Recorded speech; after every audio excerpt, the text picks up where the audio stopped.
Bonjour à tous et bienvenue dans ce Morning Bull Live. Nous sommes le 22 septembre 2022 et puis hier c'était le meeting de la Fed et vous l'avez tous vu, Monsieur Powell a fait plus ou moins ce qu'on attendait de lui en termes de taux. Évidemment, le marché a un petit peu moins bien pris la chose, c'est surtout en termes de discours, puisque finalement, on est monté de 0,75% sur les taux directeurs américains. Mais son discours était très très clair et ça n'a pas beaucoup plu au marché. Et on peut même se demander d'ailleurs ce matin, mais pourquoi est-il si méchant ?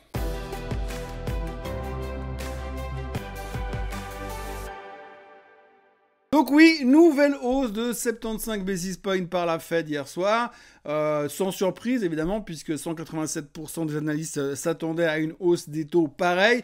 Il y avait, comme je vous le disais hier, quelques irréductibles qui pensaient qu'on passerait à 100 BP, ça n'a pas été le cas. Donc ça c'est plutôt la bonne nouvelle, on est resté sur 75 BP hier, mais ce qu'il faut surtout décortiquer, et c'est ce que le marché a vu, entendu et interprété justement, c'est le discours de Monsieur Powell. Discours qui a été, on va dire...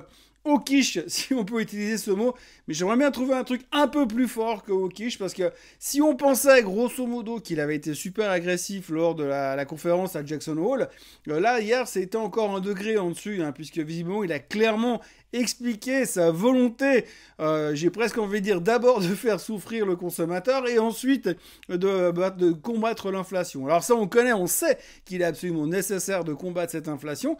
Alors évidemment il a dit qu'il allait continuer à faire ça, qu'il aimerait bien voir des changements au niveau de l'emploi, c'est quand même assez dingue, c'est comme la première fois qu'on entend pratiquement un patron de la Fed dire j'aimerais quand même bien voir qu'il y ait un petit peu plus de chômage.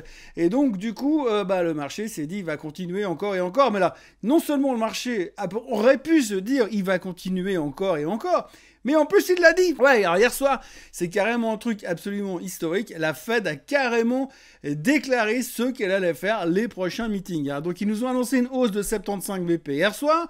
Ils nous ont annoncé une hausse de 75 BP pour le mois de novembre, et nous ont annoncé une hausse de 0,5% dès le mois de décembre. Donc en gros, on sait déjà où on sera plus ou moins à la fin de l'année, on sera largement au-dessus des 4, voire 4,30, et puis normalement, au début de l'année, dans le premier trimestre 2023, ils vont encore monter une fois de 0,25, un petit quart gentil.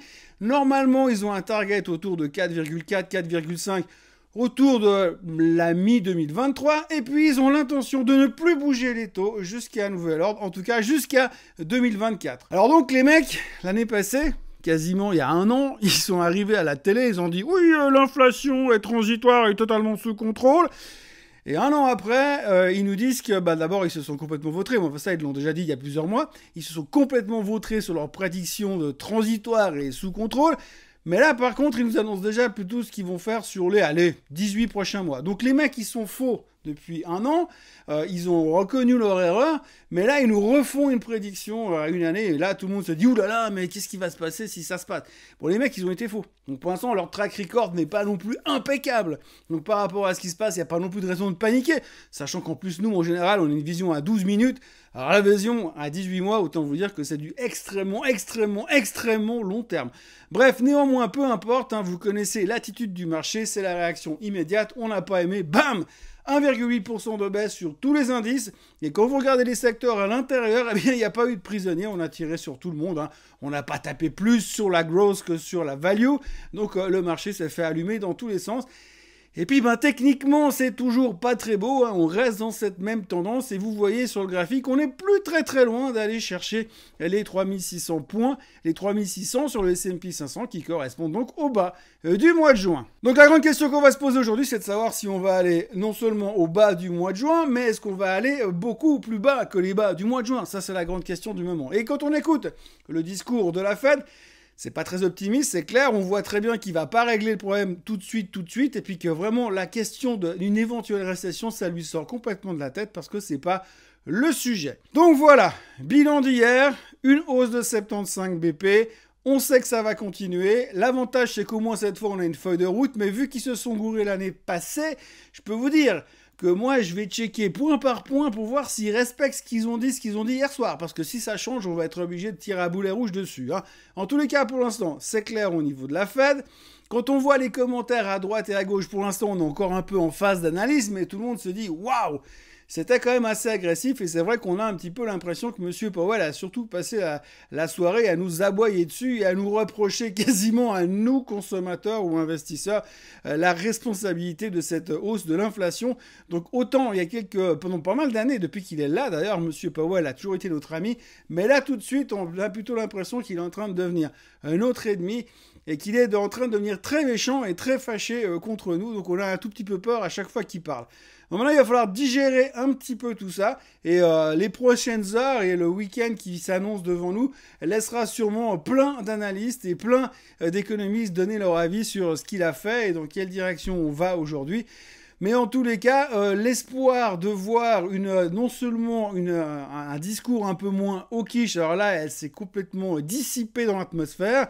Et puis alors, l'espoir de voir hypothétiquement une baisse des taux pour essayer d'éviter la récession dans un avenir plus ou moins proche, eh bien pour ça, on se revoit en 2024. Alors au milieu de tout ça, eh bien vous avez d'autres choses qui se bougent. C'est assez intéressant parce qu'au moins il n'y a pas que la Fed à parler aujourd'hui. On retiendra quand même le discours un tout petit peu agressif de M. Poutine qui a ramené le mot nucléaire dans son discours militaire en annonçant sa mobilisation de 300 000 pauvres types en Russie. Donc ça, ce sera aussi un sujet à observer. Les Américains sont évidemment horrifiés du comportement de M. Poutine et le fait de l'outrecuidance qu'il ait eu d'utiliser le mot nucléaire dans son discours. Alors d'un côté, vous avez les experts qui viennent nous dire qu'il veut juste faire peur à l'Occident, et puis de l'autre côté, vous avez quand même l'Occident qui se dit mais si jamais il veut pas juste nous faire peur, qu'est-ce qui va se passer? Donc bref, on a quand même cette tension. Ce qui est assez spectaculaire, c'est que ce genre de déclaration, il y a quelques mois en arrière, je pense qu'on se serait fait aussi laminer sur les marchés, mais comme là, on était tellement concentré sur le discours de la Fed qu'on n'a pratiquement pas vu ce qui s'était passé au niveau de la Russie. Donc méfiance quand même parce que les tensions géopolitiques sont en train de repartir. Alors je vous parlais hier du fait que je rêvais de pouvoir avoir les chiffres trimestriels qui allaient arriver prochainement et qu'on allait pouvoir commencer à reparler de micro, de résultats trimestriels, de prévisions, de secteurs. Eh bien non, en fait pas du tout. Là on est en train de passer de la macro à la géopolitique internationale puisque Poutine est en train de se fâcher avec tout le monde, continue de se fâcher avec tout le monde. Et puis de l'autre côté, eh bien vous avez aussi les Américains qui sont quand même en train de se fâcher avec la Chine de l'autre côté puisque je vous rappelle que Biden a dit que si la Chine attaquait Taïwan, les Américains rentreraient dans le conflit. Et depuis la Maison-Blanche, ils ont sorti les extincteurs et puis les seaux d'eau pour essayer d'éteindre l'incendie, parce que c'est pas tout à fait ce qu'ils voulaient dire non plus, mais les Chinois, ils l'ont pris pour de l'argent comptant. Donc les tensions entre les trois plus grands fracadingues de la planète, Biden, Poutine et Xi Jinping, sont en train de monter un cran encore un petit peu plus haut. Forcément, on n'avait pas vraiment besoin de ça. Ça rajoute un petit peu, ça saupoudre encore un petit peu de tension sur les marchés. Une tension dont on se serait bien passé. Mis à part ça, vous avez aussi 2-3 gourous qui sont sortis. On a eu monsieur Ray Dalio qui a parlé hier lors d'une interview sur le site MarketWatch et qui a déclaré que pour lui, on n'était qu'au début de la baisse et que c'était pas terminé. Donc il est extrêmement négatif. Alors on sait que Dalio est très négatif depuis un moment. Il avait annoncé déjà beaucoup de positions short au tout début d'année. Et le gars, pour l'instant, force est de constater qu'il est juste, mais pile poil, puisque son fonds, son flagship fund, fait 25% de performance depuis le début de l'année. 25% de performance, c'est pas rien, et on peut que le saluer. Donc quand ce monsieur-là vient à la télé pour vous dire « Moi, je pense que ça va baisser encore », pour l'instant, eh bien, on l'écoute. Donc méfiance quand même. Ray Dalio, très négatif. Vous avez aussi monsieur Carl Icahn, qui est aussi un gros tycoon américain, qui vient régulièrement donner son avis et qui fait beaucoup d'investissements plus ou moins long terme et qui a cette capacité à prendre des grosses positions, à rentrer dans le board des sociétés et à essayer de faire un espèce de management check-up, si on peut s'exprimer ainsi sur une chaîne francophone. Et donc monsieur Carl Icahn hier a déclaré que selon lui, eh bien l'inflation, on n'était qu'au début de nos problèmes, qu'il n'y avait pas vraiment de solution à son sens pour lutter contre l'inflation et que alors il en a rajouté une couche, eh bien l'inflation en général est capable de détruire des civilisations. Monstre ambiance ce matin, comme vous le voyez, manquerait plus qu'il pleuve. Et donc, du coup, monstre ambiance parce que monsieur Icahn estime que finalement, il a donné en exemple l'effondrement de l'Empire romain serait dû à l'inflation. D'ailleurs, déjà à cette époque-là, monsieur Powell n'avait rien pu faire. Et puis alors, une chose à regarder également, et là je pense que ça peut aussi être englobé dans une idée à surveiller, On a une ambiance assez pourrie, on a des gens qui sont assez méfiants, on a vraiment une direction qui va contre la croissance dans l'immédiat, et vous avez par exemple des titres qui n'arrêtent pas de monter, comme Tesla. Alors vous savez, Tesla, c'est toujours un petit peu le serpent de mer, il y a plein de gens qui aiment ou qui n'aiment pas, hein. Il n'y a pas de juste milieu quand on parle de Tesla, et aujourd'hui, quand vous regardez le graphique, quand vous regardez le comportement des marchés ces derniers temps, vous vous dites, mais pourquoi Tesla, elle est tout en haut là-haut, il y a quand même un truc qui joue pas, peut-être quelque part. Et justement, monsieur Michael Burry, que vous connaissez tous, est revenu hier en tweetant en disant que lui, il regrette de ne pas être short. Il n'est pas short pour l'instant sur Tesla, mais il dit que franchement, il devrait l'être. Bon, alors, il a un très mauvais track record sur Tesla, puisque chaque fois, il est short depuis des années, il s'est fait couper plusieurs fois, ça lui a coûté une blinde.